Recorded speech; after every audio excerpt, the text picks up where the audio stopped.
Hello everyone, welcome to our Meetings Assistance for Jehovah's Witnesses channel. I hope all of you are doing well. In this new video, we are going to prepare for the questions of our Christian life. We are in the week of March 31st to April 6th. The title is, A Convenient Moment to Tempt Us. Let's begin.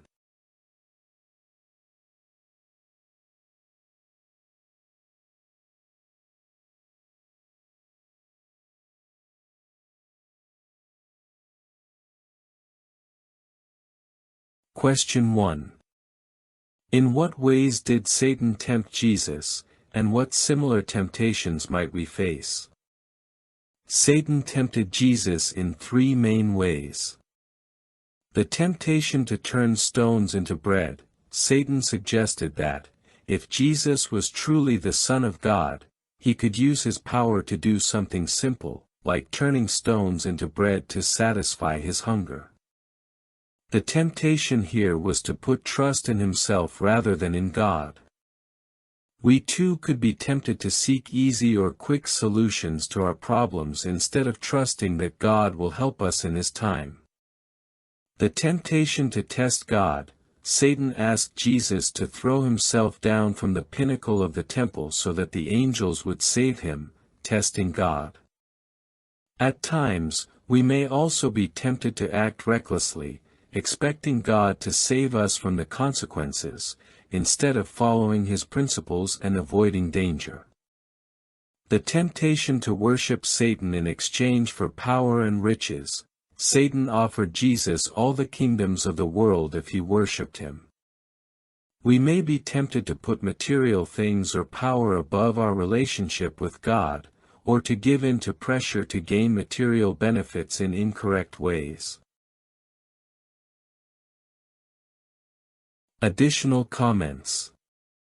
Satan also tempted Jesus by desiring to make him despair when he was at his weakest point, after 40 days of fasting.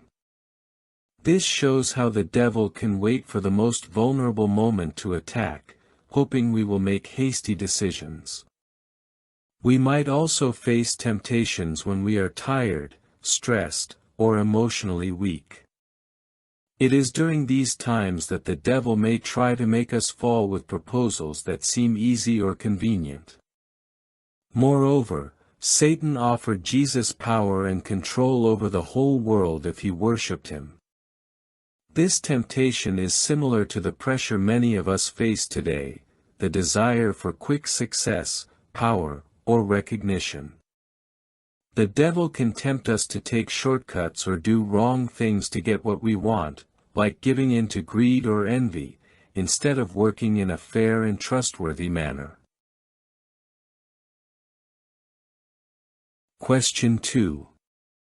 What can we do to resist the devil's temptations? To resist the devil's temptations, Jesus gave us the example. He used the Word of God to defend himself against each temptation. He responded to Satan by quoting the Scriptures and staying true to what God said. We can do the same. Read the Bible regularly to know God's teachings well.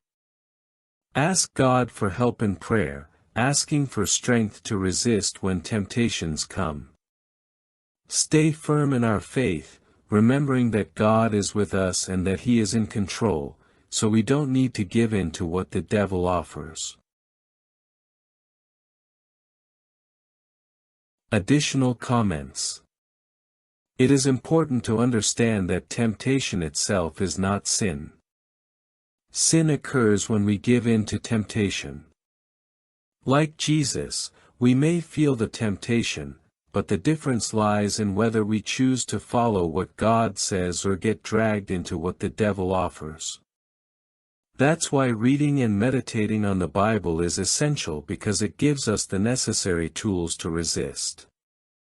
Another key aspect is that we don't have to fight alone. God offers us His help. In moments of temptation, we can ask Him for strength in prayer.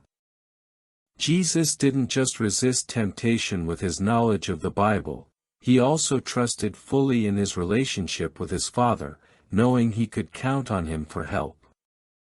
We can also rely on that relationship with God to stay strong.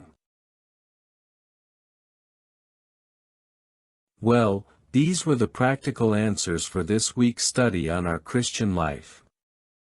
I hope it's very helpful, my dear brothers and sisters. I send you a big hug, and may Jehovah bless and protect you always.